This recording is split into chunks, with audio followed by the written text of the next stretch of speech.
Bom dia, vamos então para mais uma aula e agora nós vamos corrigir o exercício que ficou da semana anterior, aqui na página 107, as questões 2, 3 e 4. Para poder responder, eu vou usar essa tabelinha que nós temos aqui. Vocês podem usar a tabela que tem na página 106 do livro de vocês. Vamos ler então a questão número 2. Um átomo de halogênio tem 7 elétrons na camada de valência. Está localizado no terceiro nível eletrônico. Consulte a tabela periódica e indique o seu símbolo.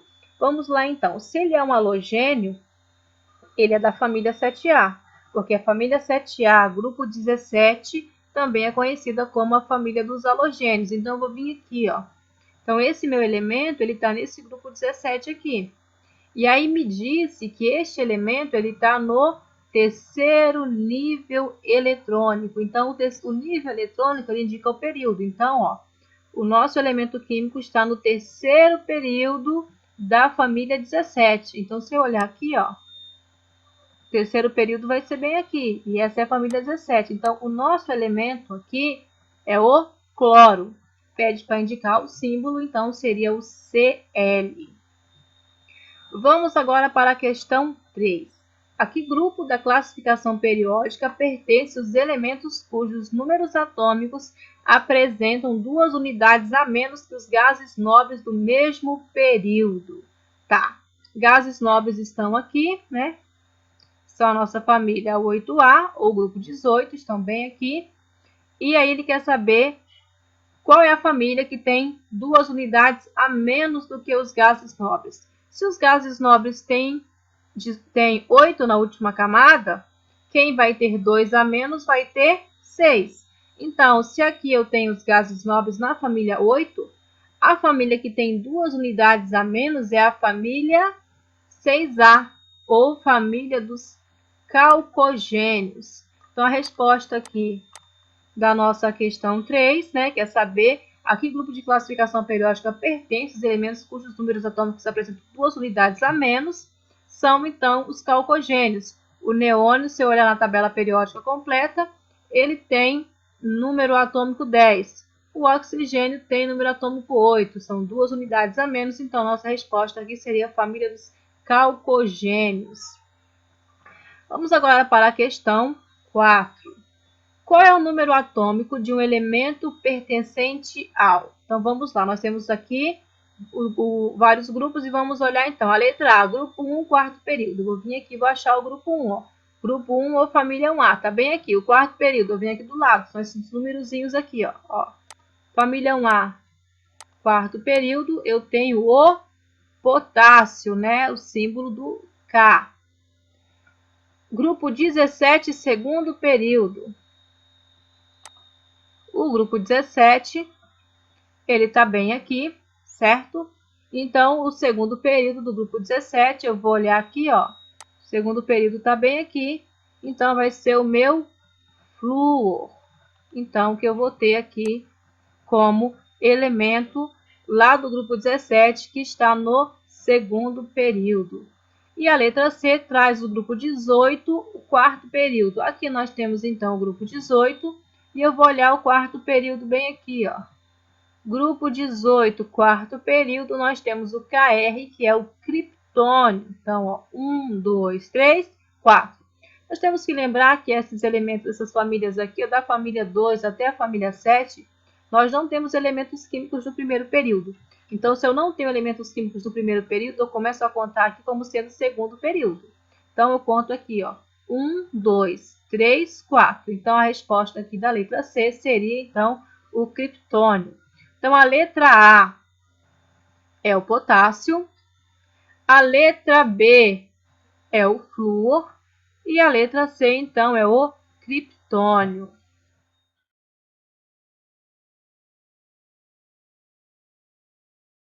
Vamos, então, falar agora sobre o conceito de propriedade periódica. O que é uma propriedade periódica? A propriedade periódica, ela tende a ser as propriedades físicas que vão se repetir em determinados elementos químicos. Hoje, os nossos elementos químicos eles são organizados de acordo com as suas propriedades periódicas em famílias. Então, os elementos químicos estão na mesma família, de acordo então com as suas propriedades periódicas, que são as propriedades que se repetem, e as propriedades aperiódicas, que são as propriedades que não se repetem. Então, nós temos aqui uma propriedade bem interessante, que é o raio atômico. O que é o raio atômico? O raio atômico ele é o tamanho do nosso átomo. Então, aqui eu tenho os elementos da família A, né? 1A, 2A, 3A, 4A, 5A, 6A, 7A e 8A. E aqui nós podemos ver o tamanho, então, desses átomos. Então, eu posso fazer duas observações aqui. Vocês vão lembrar sempre, ó, essa linha aqui, linha vertical, é a nossa família, e a linha horizontal é o nosso período. Então, é o seguinte, eu vou olhar aqui, eu vou observar como que o raio atômico aumenta na família e como que o raio atômico aumenta no período. Se eu olhar aqui, ó, se eu pegar o hidrogênio e olhar o césio, qual deles tem maior tamanho, tem maior raio atômico? Eu vou ver que o césio é muito maior que o hidrogênio. Então, eu posso concluir que na família o raio atômico aumenta de cima para baixo. Quanto mais embaixo na família tiver o seu elemento químico, maior vai ser o seu raio atômico. Aí nós vamos lembrar então dos períodos. Lembra? 1, 2, 3, 4, 5, 6, 7. São 7 períodos. Então, quanto mais camadas tiver o nosso elemento químico, né?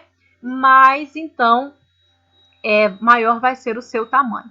Então, vou lembrar que na família, quanto mais embaixo na família o meu elemento químico, maior vai ser o seu raio atômico. Agora, eu vou olhar aqui, ó, no meu período.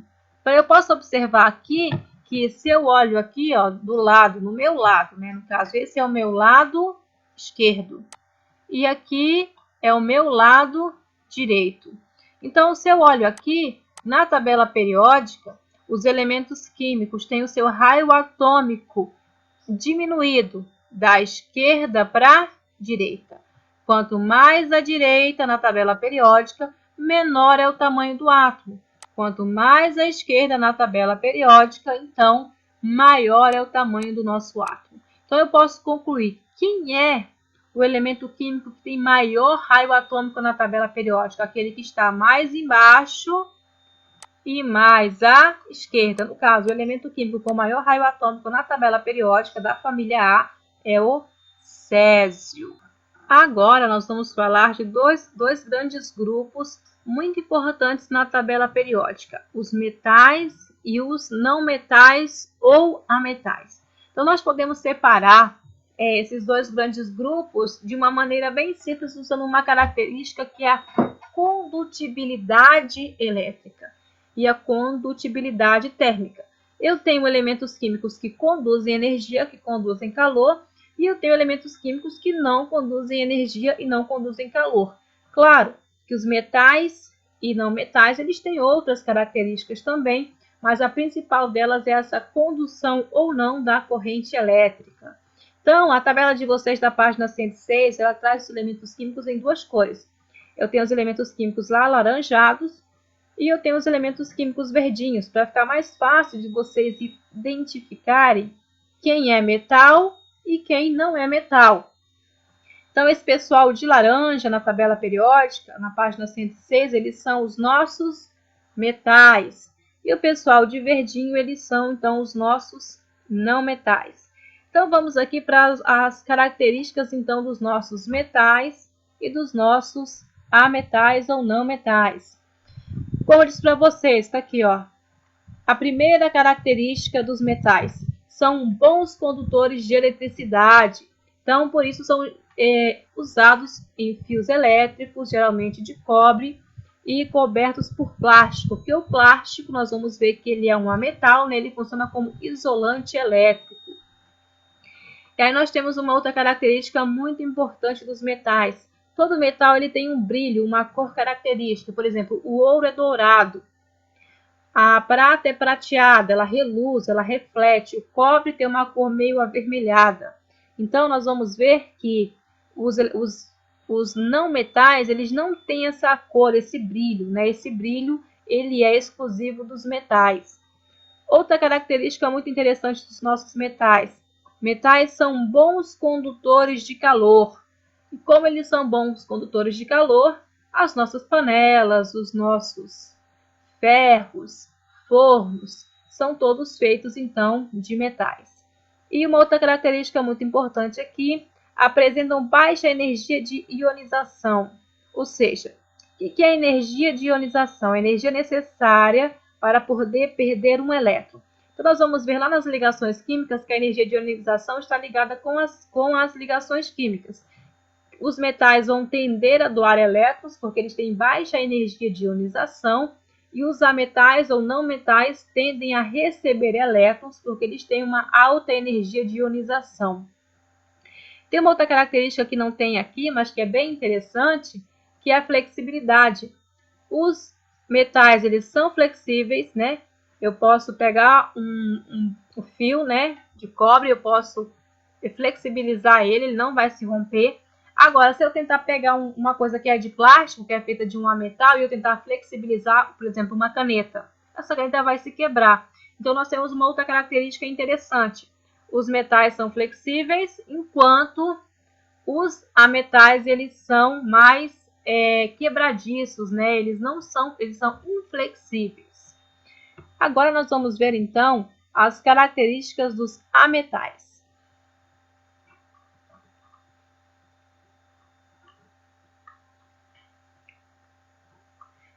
Aqui, não metais. Então, aqui nós vamos falar, então, de algumas características, né? Aqui diz, os elementos não metálicos na forma de substância simples, em geral, são maus condutores de calor e de eletricidade. Então, ele vai ter características contrárias, então, aos nossos metais. Se o metal é bom condutor de eletricidade, o ametal vai ser um mau condutor de eletricidade, ou vai funcionar como isolante térmico. Se o meu metal tem um brilho característico, o meu ametal ele não possui brilho, ele é considerado opaco. Se o meu metal é flexível, o meu ametal vai ser inflexível, né? E se o meu metal tem uma baixa energia de ionização, o meu ametal vai ter uma alta energia de ionização. Uma coisa muito importante aqui é o estado físico das substâncias, né, dos elementos químicos, a 25 graus Celsius, olhando a tabela periódica. Então, aqui eu tenho o estado sólido, líquido, gasoso, e eu tenho os elementos artificiais. Então, nós podemos ver aqui, ó, o roxinho mais escuro são os elementos sólidos. Então, a maior parte dos nossos elementos químicos na tabela periódica encontram-se no estado sólido, certo? No estado líquido, a temperatura ambiente, eu só tenho, então, dois elementos químicos, que é o mercúrio e é o bromo. Então, a 25 graus Celsius e a pressão de 1 atm, o bromo e o mercúrio, eles são líquidos. E esse pessoal de azulzinho claro aqui, então, são os nossos elementos gasosos, nitrogênio, oxigênio, flúor, cloro, o hélio, o neônio, o argônio, o criptônio, o xenônio e o radônio. Eles são, então, gasosos à temperatura ambiente. E esse pessoal aqui que é mais clarinho, né, um lilás claro, são os elementos artificiais. O que são os elementos artificiais? São os elementos que foram encontrados ou foram sintetizados a partir de outros elementos químicos e nós não temos ele na natureza em uma grande quantidade. Então, assim, não é um elemento químico que você pode utilizar porque ele não está disponível em uma grande quantidade na natureza. A quantidade disponível dele ela é mínima, então eles são considerados artificiais. Então, agora nós vamos fazer um exercício lá na página 116 do livro de vocês. Vamos fazer as questões 1, 2, 3, 4 e 5. Não é necessário copiar, apenas responda no seu caderno e depois faça o envio da atividade lá na plataforma. Que tenhamos todos, então, um excelente dia. Dúvidas quanto à explicação do conteúdo e a resolução da atividade, vocês podem me procurar lá no WhatsApp ou aqui pela plataforma do Classroom no horário de aula.